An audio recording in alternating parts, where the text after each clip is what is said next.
Good morning.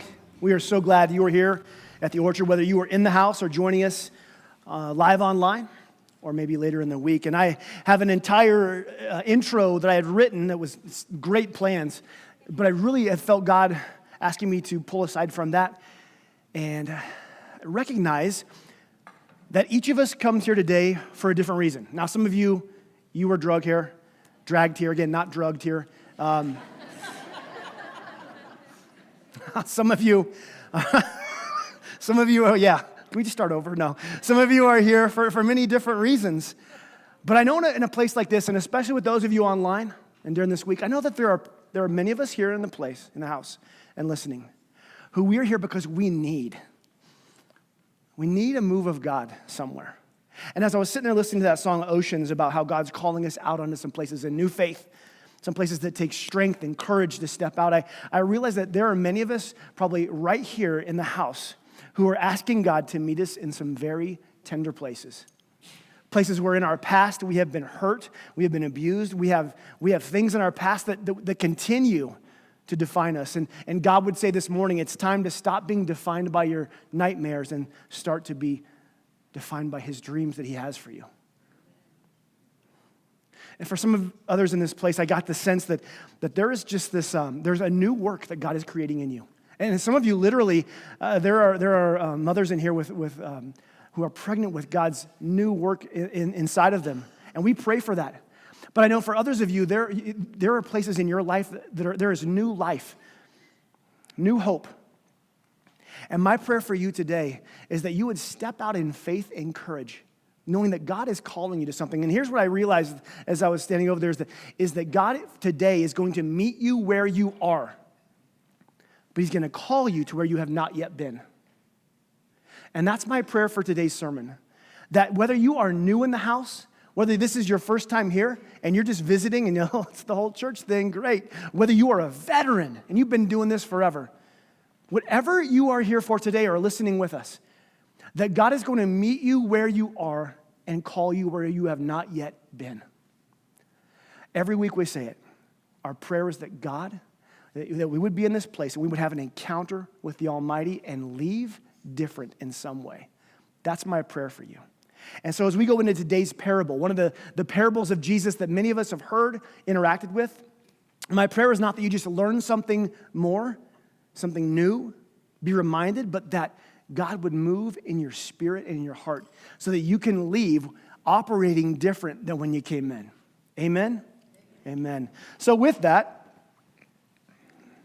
let me scroll down and begin. We are in our summer series on parables. And we are in our fourth week looking at the parables, the stories of Jesus. Remember, a parable is a story that Jesus tells with a huge, dynamite, dynamic, divine truth in it. And today's no different. But before we get to the parable, I want to speak about the chapter of the Bible right before the one we're going to look at. In Matthew 24, Jesus is talking about something specific. He's talking about what's going to happen in the future. Jesus is speaking prophetically about the end times. And He goes into the signs and the wonders and the catastrophes and all these strange and wonderful things that are going to happen at the end. That's Matthew 24. And then at the end of all that, he talks about His second coming, when He's going to return to the earth someday, which is strange because He's still in His first coming. Like He's still right here, and He's like, someday I'm going to come back. And they're like, what? But He talks about how He's going to come back. And if the first time He came as a baby, right? In a manger to a poor family. And He walked around as a rabbi, as a teacher, no riches, no royalty. He died a criminal's death, humiliated. He was buried, resurrected, and then He ascended into heaven. But He talks about a second coming, where He will come again someday. And when He comes back again, He won't come as a baby in swaddling cloth. He won't come as a teacher, but as a king. He's not going to come to die, but to rule and take those who have died and who have lived for Him with Him to an eternity. That's what He talks about in Matthew 24. All these future big ideas of the second coming, how He's going to leave and come back. And I can just imagine sitting, if you read Matthew 24, you can imagine sitting there going, what? Tell us more. Make it clearer. And so Jesus goes, okay. And in Matthew 25, he begins to tell parables, stories, to illustrate the very thing he'd just been talking about. So, Matthew 25, verse 14, we join in. Jesus says, again, the kingdom of heaven, that's my kingdom, my way, my Father's kingdom can be illustrated. In other words, my kingdom, here's what it's like. I'm gonna reveal to you what my Father's kingdom is like. It's like a man going on a long trip. In other words, there's a man who leaves, and he says this man called together his servants, and he entrusted to them his money while he was gone. Now, immediately the parable, we have this wealthy owner who is leaving for an undisclosed time. So he gathers up his people, and he begins to hand out his resources to them while he's gone. Now, there's something we have to get to before we get into the rest of the parable, and that's right away we see that Jesus is setting up two things. One, he is the owner, and number two, these other people he's talking about in the story, they are the stewards. They don't own what he's leaving to them. It's on loan to them while he's gone, which leads us to a question at the center of the parable we're going to look at. And I want us to have this lens before we go into the parable, and that is this. What is stewardship, and what does it mean to be a steward? Stewardship means it's the job of taking care or supervising of something for somebody else. Stewardship derives from the word steward. It's this old English word, stig, which means house, and ward, which means to watch over. It's somebody who's watching over the affairs in the house for someone else, for the owner of the house. Now, biblical stewardship flows from this. You see, we are directing and handling and tending the resources for the owner of the universe. And this is the first and primary start to godly stewardship. What does that mean? It's recognizing that we are not owners, we are stewards. And this is vital and important for us to get our head and our hearts around so that we can operate here on this earth the way that he intended. See, God is the author and the owner that all life has. All things are from him. Your time on this earth, your days, your heartbeat, your skills, your talents, your giftings, it's all from God. He is the gift giver. Your resources, financial and material, relational, spiritual, they flow from God. Did you know that even your personality is from God? And I want you to turn to your significant other and help us say, my personality is a gift from God. Yeah, that's you. You're welcome. The breath in your lungs is a gift from God. The beating of your heart in your chest, you don't own that. It's from the Creator. He's given you time on this earth. We are stewards. The first step toward godly stewardship is having the correct perspective that all things in this life are his. The Bible has many verses. I could just fill the rest of it with verses that have to do with this, but here's just two. From Psalm 24, verse 1, the earth is the Lord's, everything in it, the world and all who live in it. So the earth is the Lord's and everything in it, but then in Deuteronomy 10:14, it goes beyond that. To the Lord your God belong the heavens, even the highest heavens, and the earth and everything in it. And we don't even know about the heavens and the highest heavens and what all that means, but everything is his. And for me, it was important to settle in my life that all things in my life are from God. And because of that, all things in my life are God's. I am the steward of the life that he has entrusted me.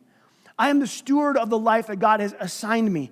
And that means that I am managing and leveraging all that he has given me, all the resources, everything in my life for his glory and to build his kingdom, not my own.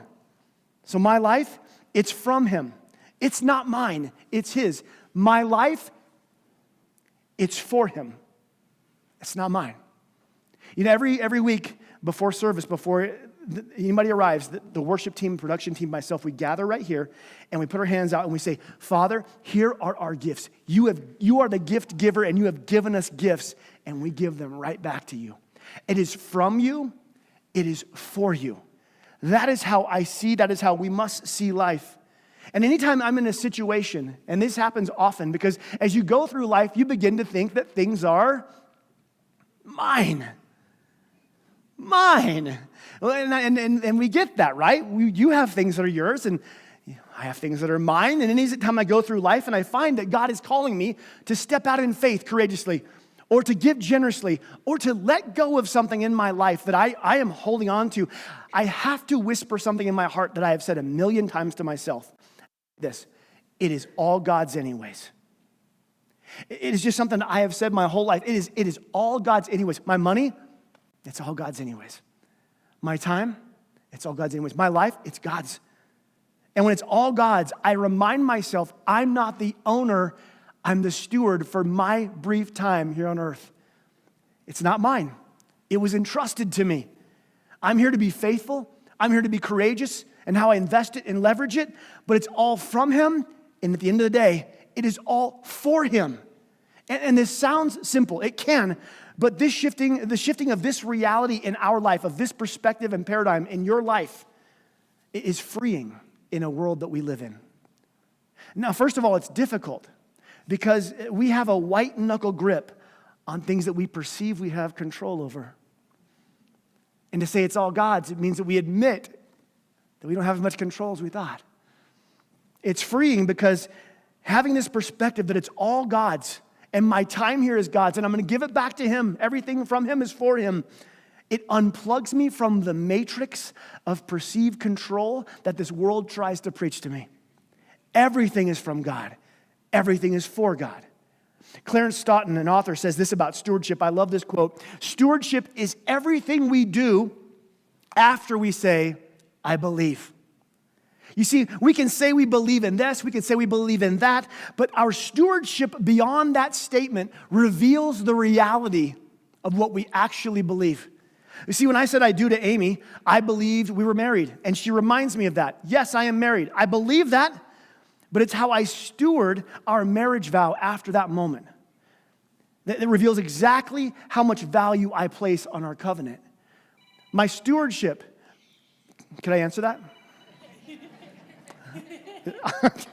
I'd be happy. You never know what God's going to do.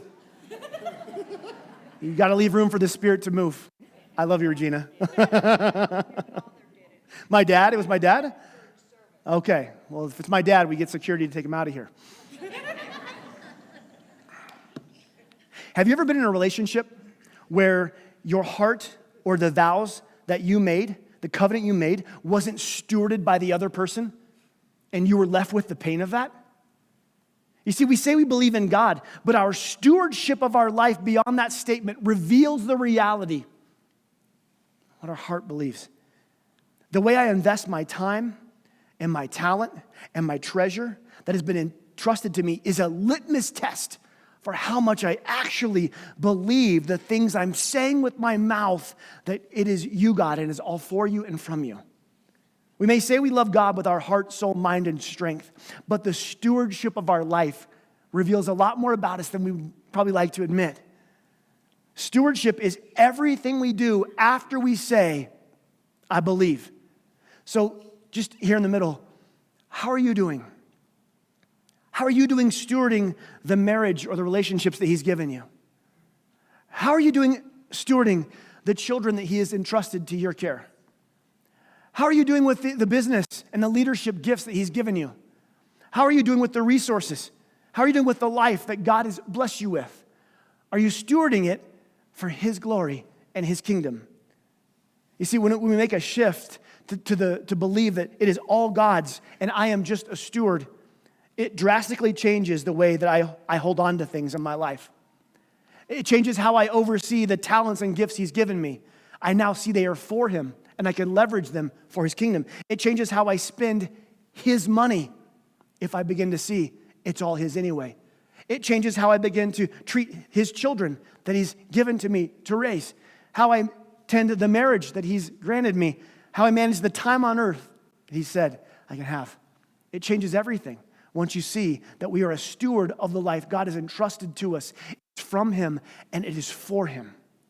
So with that stewardship being the lens that we're looking through, now that that is the lens, let us dive back into this parable that Jesus is speaking about. Again, the kingdom of heaven can be illustrated by the story of a man going on a long trip. The man called together his servants and entrusted his money to them while he was gone. He gave 5 bags of silver to one, 2 bags of silver to another, and 1 bag of silver to the last, dividing it in proportion to their abilities, and then he left on his trip. Jesus actually does this in Acts as he leaves and ascends and leaves everything to his people. But right here, in the original language, it doesn't say a bag of silver or gold in your Bible. It's called a talent. And a talent is a measure of payment worth about 20 years' salary and earnings. And so we can see that even the steward who gets 1 talent, 1 bag, it is a huge amount. Now, there's always this discussion. Whenever you read this, you go like, okay, am I like the 5? Am I a 5-bagger? A 2-bagger? Like, don't tell me I'm the 1-bagger. And here's the simple solution that'll just solve this for the rest of your life. We're all 2-baggers in here because there's probably people who have more than you and probably people who have less than you. So you can just settle that and stop trying to like compare yourself and go, oh that guy's a 1. No. So you are a 2-bagger, okay? Just take that and roll with it. Now, what we see first of all here is that the master, the king, is generous. Even to the third steward, he gives a huge amount. And isn't that true in our life? That even to the least fortunate of us, we have breath in our lungs and a purpose and a calling and a beating heart in our chest. It says, the servant who received the 5 bags of silver began to invest the money and earned 5 more. The servant who had 2 bags of silver went to work and earned 2 more. But the servant who received 1 bag of silver dug a hole in the ground and hid the master's money. 3 different stewards, 2 different ways of responding to the wishes of the king. 2 of the stewards decide what to do is wise, and they invest, and they work, and they leverage what the master has left them for him. And the third buries. He just buries it, which is fine, right? I mean, he didn't lose anything, correct? He didn't lose anything. I mean, he's supposed to steward it, and burying assures that nothing happens. And that's the point. Nothing happens. Verse 19, after a long time, the master returned from his trip and called them to give an account for that how they had used whose money? His. Again, there's a stewardship there for our life. Not just our money, our breath, our talents. He can give an account for how we have used his life that he has given us. So it says in verse 20, the servant who had entrusted 5 bags of silver came forward with 5 more. Master, you've given me 5 bags of silver to invest, and I have earned 5 more. The master was full of praise. Well done, my good and faithful servant. You've been faithful in handling this small amount, so now I give you many more responsibilities. Let us celebrate together. One translation says, come and share. Come and share in your master's joy. He's been faithful with a few. But then he says, come and share your master's joy. And here's what we don't understand. I mean, first of all, 5 bags of silver in this context is a huge amount. But here's the point. However much you think you're going to have or do have on earth, it pales in comparison to what God has for us and for you in the life to come. We might invest and leverage everything we have in God's kingdom. It might, well, this is a lot. But it says, come and share in your master's joy. I'm going to make you responsible for much more. Let's celebrate together. There is more on the other side of this life than we could ever get on this earth.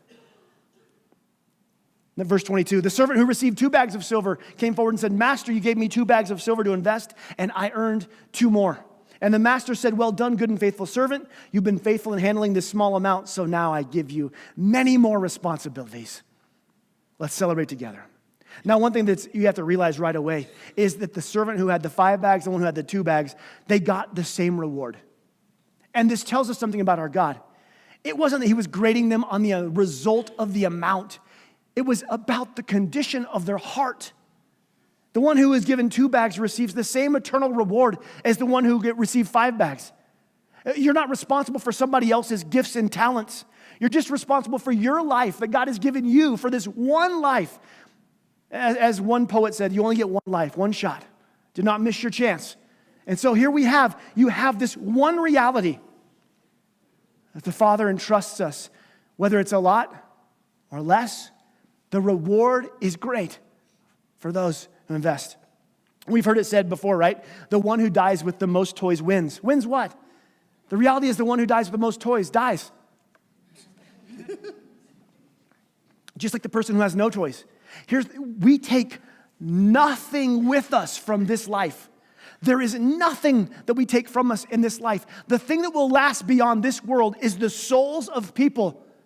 And so what better to invest ourselves into, not in the things that are temporary, but in the things that are eternal, and leveraging my entire life, not for temporary gain that I can't take with me, but for eternal gain that will last into eternity. So I invest and leverage everything that is temporal for that which is eternal, which means my life is to be spent glorifying my Father and illuminating Jesus, so everyone around me comes to know him and see him and has a chance and opportunity to choose Jesus and also have that great gift in heaven. Verse 24, then the servant with the one bag of silver came and said, Master, I knew you were a harsh man. You harvest crops that you didn't plant, and you gather crops you didn't cultivate. I was afraid I would lose your money, so I hid it in the earth. Interesting, I hid it in the earth. I hid it in the temporary place. I placed all of my hopes, I placed everything you gave me here in this life, in this earth. You catch that? I invested everything that God gave me in my life right here on this earth. And he goes, look, here it is. Here's the life you gave me. Look, here it is back. Now the steward reveals something in his speech he doesn't know he's revealing. He talks about the master. I knew you were a hard man. I knew you harvested and planted what you didn't. I was afraid, so I buried.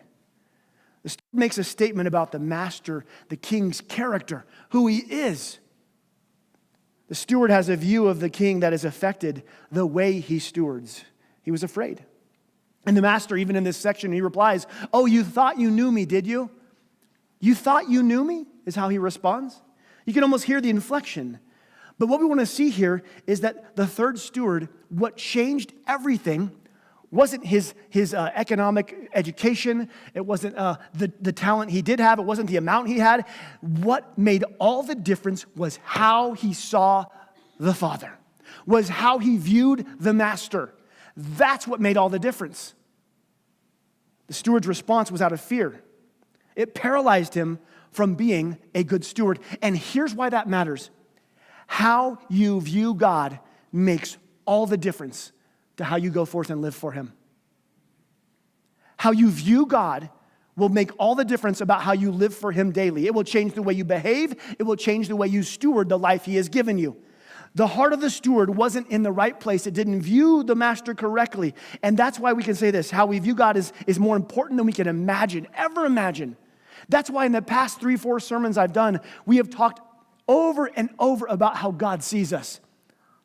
The lost sheep, the lost coin, the lost sons. All of those are about how does God respond to those sons and daughters? And how does he see you? And let me ask you again. Does God, when you think of God looking at you, does he wear a frown?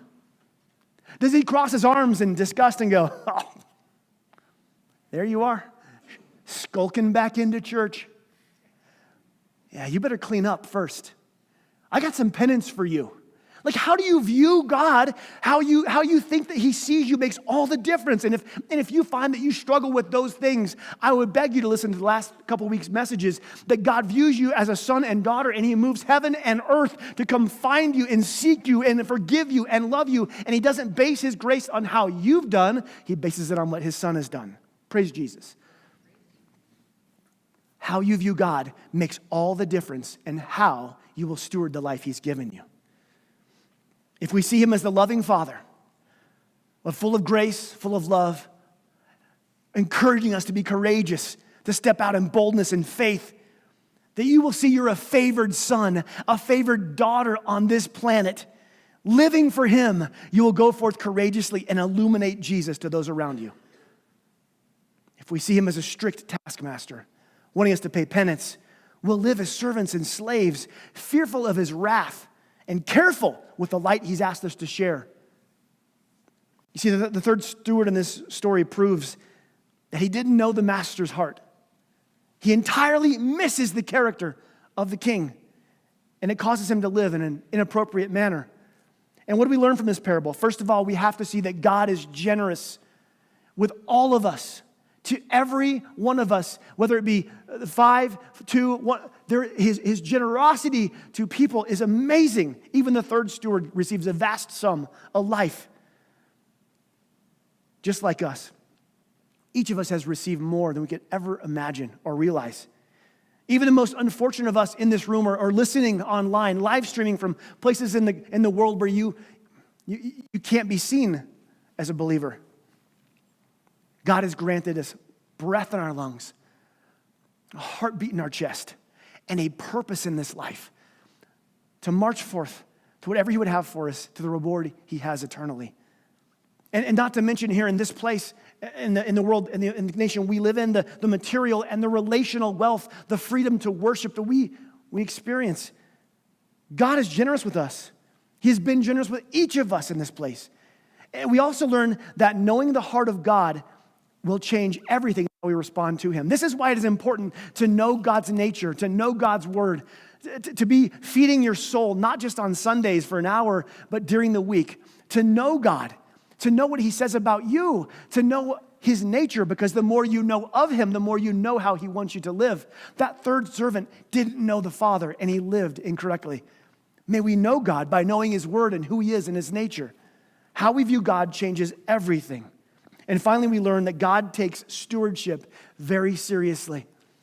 There were actual results and implications for each steward based on how they handled what was entrusted to them.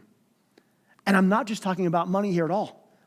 We are stewards of the life that God has given us. He is coming back. In Matthew 24, Jesus talks about all those things about how I am leaving for a while, I am entrusting you, but I will return. He is coming back. He's given us gifts and abilities and resources, love and forgiveness and talents, time, energy, a physical body. He has deployed you in the place where you are for the people around you. He has entrusted to you a life to leverage for him in his kingdom. And remember, everything that you have, everything that you've been working for, everything that you hope for, listen, you can't keep the things of this earth. And so if you're going to take your life and invest it and bury it in this earth, we miss the heart of God.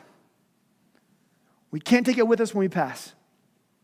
We can't take it with us when he comes back.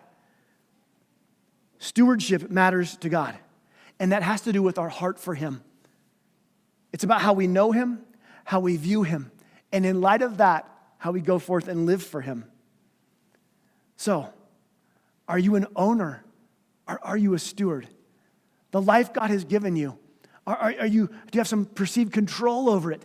Or do you understand that it is a gift from him, and therefore, out of gratitude, it is a gift to him?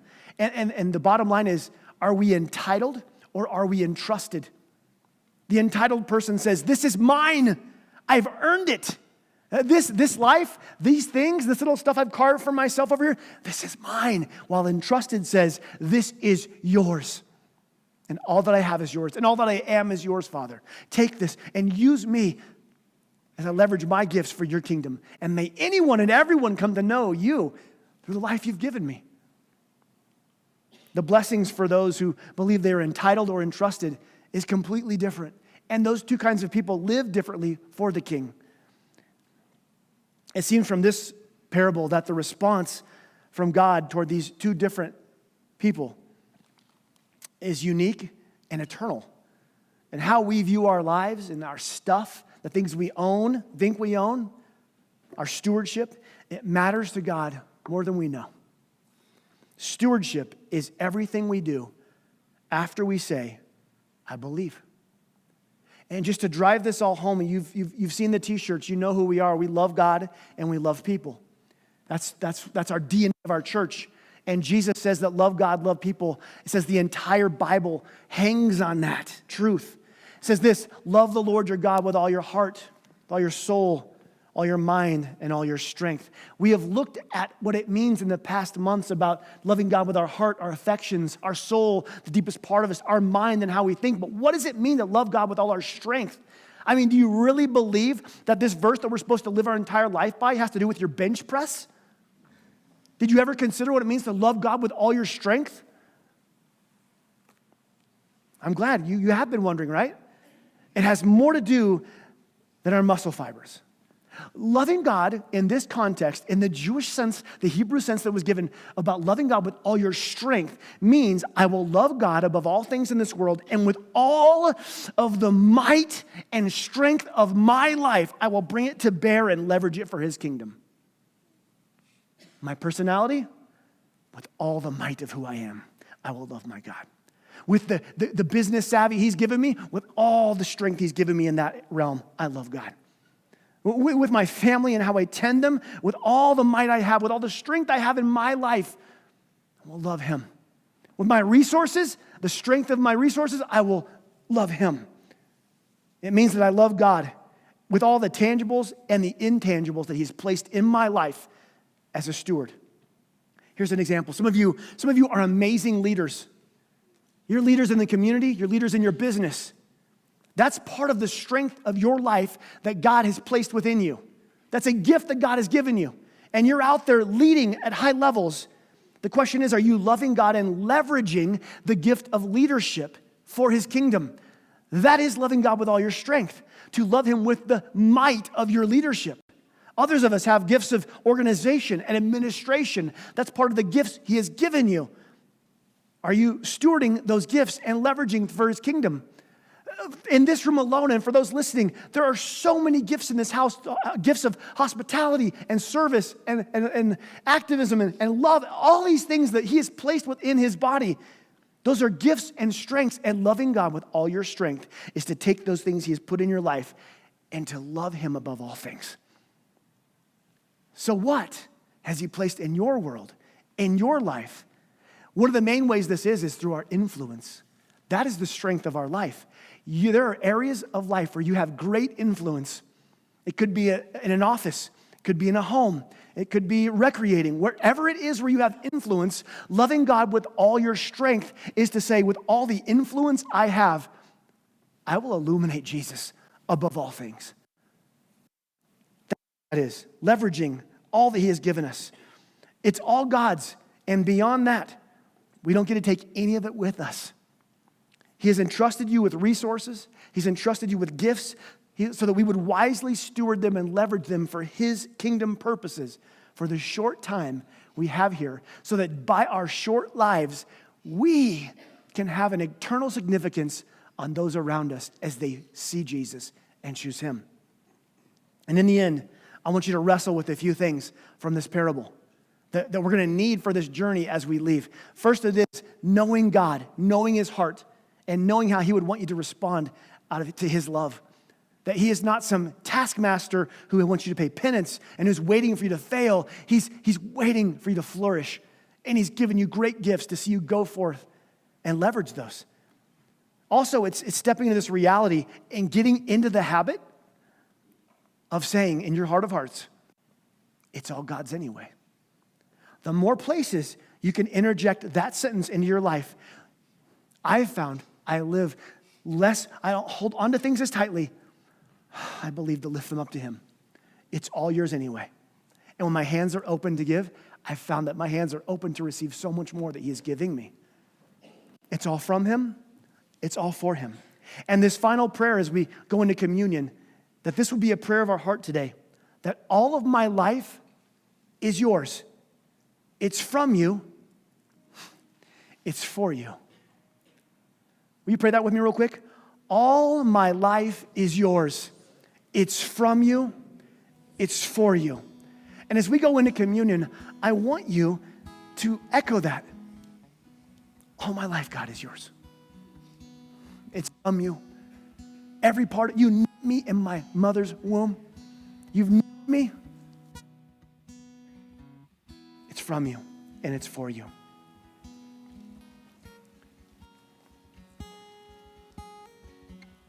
As we take communion today, I want us to do it together as a group, if that's okay with you.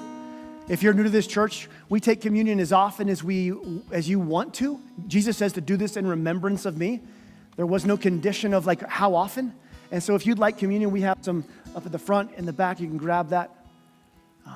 But before we take communion, I want us to pause and take stock of our heart and say, Lord, where have I been burying the gifts you've given me for my own kingdom, for my own sake?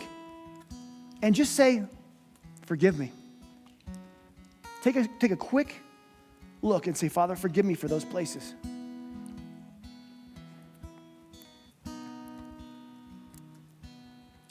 And then as we take the symbol of Jesus' body, It was broken for us, that we may have a new covenant. Take and eat. And the symbol of Jesus' blood, for the forgiveness of our sins, for our healing. Jesus, King Jesus, we thank you for your sacrifice.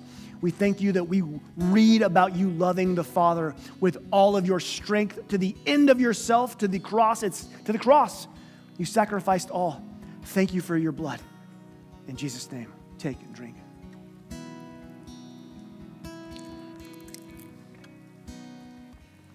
In Orchard, and those joining us, there is one correct response to a king who grants us such great generosity, and that is, in this context, to worship with all our strength, all our heart, soul, and mind.